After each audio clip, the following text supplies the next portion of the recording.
साल 1931 तमिलनाडु के रामेश्वरम में एक गरीब परिवार में जन्मा एक लड़का जिसके घर लालटेन जलाने के लिए तेल खरीदने तक के पैसे नहीं थे। परिवार को 2 वक्त की रोटी तक मुश्किल से मिलती थी। ना पैरों में चप्पल थी और ना ही सर पर पक्की छत। वो देखता था आसमान में उड़ते पंछियों को और देखता था एक सपना उड़ने का, जिसे उसने समुद्र के किनारे बैठकर देखा था। इस बात से बिल्कुल अनजान कि यही लड़का एक दिन भारत को अंतरिक्ष में पहुंचा देगा, परमाणु महाशक्ति बना देगा और खुद दुनिया के सबसे बड़े लोकतंत्र का महान नायक बन जाएगा। ये कहानी है इंडिया के missile man, Bharat Ratna doctor APJ Abdul Kalam जी। एक ऐसी शख्सियत जिसके 0 हेटर्स थे, जिनके मुंह से निकला हर एक शब्द आज के युवा के लिए सबसे बड़ी सीख है और जिनका पूरी दुनिया इतना सम्मान करती थी कि 26 मई 2005 को जब कलाम साहब ने स्विट्जरलैंड में कदम रखा ना, तो उनके सम्मान में वहाँ की गवर्नमेंट ने उस दिन को साइंस डे डिक्लेयर कर दिया। लेकिन क्या आप जानते हैं कि एक छोटे से कमरे से निकलकर भारत के प्रेसिडेंट बनने तक का उनका सफर इतना मुश्किल था कि कोई आम आदमी बीच में ही दम तोड़ दे। इनफैक्ट कलाम साहब ने भी एक बार अपनी जान लेने की कोशिश की थी। आज हम सर APJ अब्दुल कलाम जी की इसी स्ट्रगल स्टोरी के बारे में बात करेंगे, जो आपको हर मुश्किल से लड़ने की हिम्मत देगी।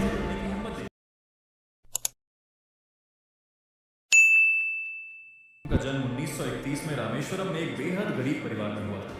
उनके पिता एक छोटी सी नाव चलाते थे, जिससे मुश्किल से 2 वक्त की रोटी मिलती थी। एक छोटे से कमरे वाले घर में कलाम अपने 4 भाई बहन और माता पिता के साथ रहते थे और शाम होते ही उनके घर घना अंधेरा छा जाता था। बस जो हल्की सी रोशनी आती थी वो होती थी चांद की रोशनी, और कभी कभार लालटेन जलाने के लिए तेल खरीदा जाता था, जिसका भरपूर इस्तेमाल वो रात में पढ़ाई के लिए किया करते थे। और उनके माता पिता भी खुद अंधेरे में बैठकर अपने बच्चों को पढ़ने के लिए लालटेन दे देते थे। बचपन से ही कलाम को सीखने में बहुत दिलचस्पी थी। जब 8 साल की उम्र में उन्हें पता चला कि उनके गांव से कई किलोमीटर दूर एक ऐसे टीचर हैं जो 5 साल के बच्चों को फ्री में गणित पढ़ाते हैं, लेकिन उनका एक नियम था कि वो सुबह 4 बजे से 5 बजे के बीच सिर्फ उन बच्चों को पढ़ाएंगे जो नहा कर आएंगे। तभी 8 साल के कलाम ने ठान लिया कि वो मैथ्स तो सीख कर रहेंगे। ऐसे में ठंडी हो, गर्मी हो या बारिश, वो हर सुबह ठंडे पानी से नहाकर और तैयार होकर मास्टर जी के पास पढ़ने चले जाते थे। और बहुत जल्द वो सीखने की प्रक्रिया को मास्टर करने लगे। लेकिन वो सिर्फ पढ़ाई से संतुष्ट नहीं थे, वो परिवार की मदद करना चाहते थे। इसीलिए 10 साल की उम्र में उन्होंने पूरे गांव में अखबार बांटना शुरू कर दिया। कलाम साहब हर सुबह अपनी साइकिल पर रेलवे स्टेशन जाते, वहाँ से दीनामनी नाम के अखबार कलेक्ट करते और पूरे गाँव के घर घर में अखबार पहुँचाते। इस दौरान भी वो चलते चलते पूरा अखबार पढ़ लेते थे।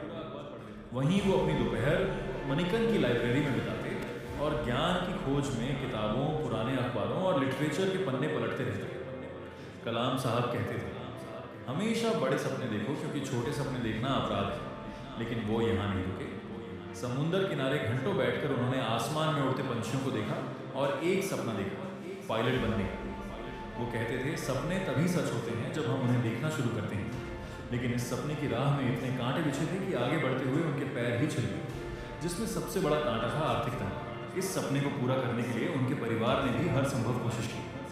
1951 में उन्हें सेंट जोसेफ कॉलेज में एडमिशन दिलाने के लिए उनकी बड़ी बहन ने अपने सोने के कंगन गिरवी रख दिए। कलाम साहब ने भी पूरी मेहनत से पढ़ाई की और यहाँ से फिजिक्स में डिग्री लेकर वो 1955 में Madras institute of technology IIT पहुँचे। एयरोस्पेस इंजीनियरिंग पढ़े। यहाँ वो एक प्रोजेक्ट पर काम कर रहे थे, मगर समय बीता जा रहा था और प्रोजेक्ट खत्म होने का नाम नहीं ले रहा था, जो देखकर एक बार कॉलेज के डीन काफ़ी गुस्सा हो जाते और उन्होंने गुस्से में अब्दुल कलाम जी से कहा कि अगर तुमने 3 दिन में ये प्रोजेक्ट पूरा नहीं किया तो मैं तुम्हारी स्कॉलरशिप कैंसिल कर दूँगा। जिससे वो इतना घबरा गए कि अगले 3 दिन तक उन्होंने बिना रात की नींद लिए दिन रात उस प्रोजेक्ट पर काम किया और उसे कंप्लीट कर दिया। जो देख डीन काफ़ी खुश हुए और उन्होंने कलाम से कहा कि मैं जानता था कि तुम में वो काबिलियत है, लेकिन मैं देखना चाहता था कि तुम में मुश्किल वक्त को सहन करने की क्षमता है या नहीं। और इसी घटना से उन्हें काफ़ी आत्मविश्वास मिला। लेकिन वो कहते हैं ना, सब कुछ आसानी से मिल जाए तो कोई महान न बन पाए, और उन्हें महान बनाने के लिए ही कुदरत ने उनकी राह में एक और बड़ा ट्विस्ट लाया। जी हाँ, उन्होंने अपने सपनों को पूरा करने के लिए इंडियन एयरफोर्स के एग्जाम दे दिए और इंटरव्यू देने देहरादून चले गए। लेकिन बदकिस्मती से वायुसेना में सिर्फ 8 वैकेंसीज थी और कलाम साहब को 9th रैंक मिला और वो अपने पायलट बनने के सपने को हकीकत बनाने में फेल हो गए। उस वक्त वो नौजवान अपनी आंखों के सामने हर उम्मीद को टूटते हुए देख रहा था। दुख, दर्द और पीड़ा इतनी थी कि उन्हें अपनी जान लेने तक के ख्याल आए। उस वक्त वो उत्तराखंड के ऋषिकेश में चले गए और एक दिन वो गंगा किनारे टहल रहे थे। उस वक्त उनके दिमाग में नदी में कूदने के ख्याल भी घूम रहे थे, मगर तभी उन पर स्वामी शिवानंदा की नजर पड़ी। उन्होंने कलाम के पास आकर उनके कंधे पर हाथ रखते हुए पूछा, बेटा क्या हुआ? सुनकर कलाम की आंखें भर आईं और उन्होंने स्वामी जी को पूरी बात बताई कि मेरी बहन ने मुझे पढ़ाने के लिए अपने गहने गिरवी रखे, लेकिन मैं फेल हो गया। अब मुझे कोई रास्ता नहीं दिख रहा कि मैं क्या करूं। तब स्वामी जी ने उन्हें कहा कि बेटा तू असफल नहीं हुआ है, ऊपर वाले ने तेरे लिए और कुछ बड़ा सोचा है, इसीलिए उदास मत हो। वापस जा और कुछ नया करने की कोशिश कर, क्योंकि जीवन में हर रोज सूरज निकलता है और नया सवेरा होता है। स्वामी जी की इस बात से अब्दुल कलाम सर को काफी हिम्मत मिली और उन्होंने वापस आकर defence research and development organisation DRDO join कर लिया। लेकिन यहाँ छोटे मोटे प्रोजेक्ट पर काम करके वो खुश नहीं थे। इसी बीच उनकी मुलाकात विक्रम साराभाई से हुई, जिन्होंने APJ अब्दुल कलाम की काबिलियत से खुश होकर उन्हें अपना स्टूडेंट बना दिया और Indian National Committee of Space Research INCOSPAR में ट्रांसफर हो गया, जहां उनका पहला मिशन था भारत के पहले रॉकेट की उड़ान हुई। लेकिन शुरुआती स्टेज में होने के कारण इनकोस्पर के पास ना तो कोई वर्कशॉप थी और ना ही कोई ऑफिस। हर चीज कठिन लग रही थी। इसे अंजाम देने के लिए उन्हें सबसे पहले एक जगह चाहिए।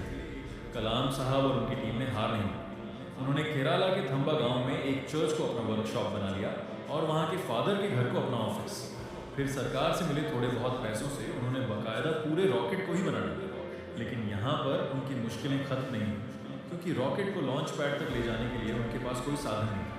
तभी उन्होंने रॉकेट के पूरे पार्ट्स को डिसमेंटल किया और सभी टुकड़ों को बैलगाड़ी और साइकिल की मदद से लॉन्च पैड तक पहुंचाया। After months of hard work and experimentation, finally in मुश्किलों के बाद 21 नवंबर 1963 को यह रॉकेट लॉन्च करके भारत ने अंतरिक्ष में अपना पहला कदम रखा। लेकिन क्या आप जानते हैं कि एक मिसाइल मैन जिन्होंने इस देश को उसकी असली ताकत दिखाई, उनका नाम मिसाइल मैन एक सक्सेसफुल नहीं बल्कि एक फेल प्रोजेक्ट से पड़ा था। जी हाँ, तो हुआ यह था कि साल 1959 में डॉक्टर अब्दुल कलाम भारत के सबसे पहले सैटेलाइट लॉन्च प्रोजेक्ट SLV-3 के डायरेक्टर बने, मगर उस वक्त जनता को स्पेस में जाने की अहमियत पता ही नहीं थी। इसीलिए लोगों ने कई सवाल उठाए और उन्हें इस मिशन के लिए काफ़ी कम बजट मिला।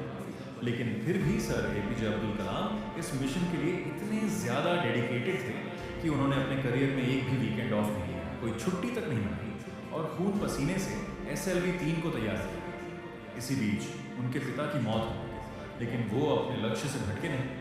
उन्होंने इस प्रोजेक्ट को अपनी निजी जिंदगी से ऊपर रखते हुए पूरा किया। लेकिन जब अगस्त 1979 में उनकी 10 साल की मेहनत की असली परीक्षा हुई, यानी कि रॉकेट लॉन्च हुआ, तब यह सितारों को छूने के बजाय बंगाल की खाड़ी में जा गया। उस वक्त लोगों ने उन्हें काफ़ी ताने मारे, बहुत खरी खोटी सुनाई। ऐसे में किसी भी इंसान की हिम्मत टूट सकती है, लेकिन उन्होंने हार मानने के बजाय अपनी गलतियों पर ध्यान दिया और सिर्फ एक साल के अंदर 18 जुलाई 1980 के दिन SLV-3 रोहिणी का सक्सेसफुल लॉन्च करके उन्होंने भारत का झंडा अंतरिक्ष में लहरा दिया।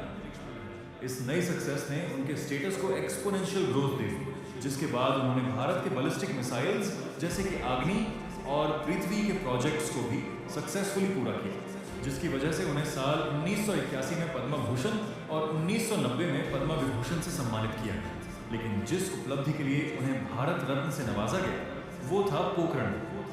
जी हाँ, सर अब्दुल कलाम भारत के कुछ और महान वैज्ञानिकों और इंडियन आर्मी की टीम ने मिलकर अमेरिका की सैटेलाइट की आंखों में धूल झोंककर भारत का दूसरा न्यूक्लियर टेस्ट किया था और इसी के साथ भारत एक न्यूक्लियर सुपर पावर देश बना था। इस नई उपलब्धि ने भारत को बाकी सभी देशों से डिफरेंशिएट कर दिया और उसे एक प्रीमियम पोजीशनिंग भी मिल गई। आप में से काफ़ी कम लोग जानते होंगे कि कलाम साहब कुछ समय के लिए अमेरिकन स्पेस एजेंसी नासा में भी ट्रेनिंग लेने के लिए गए थे।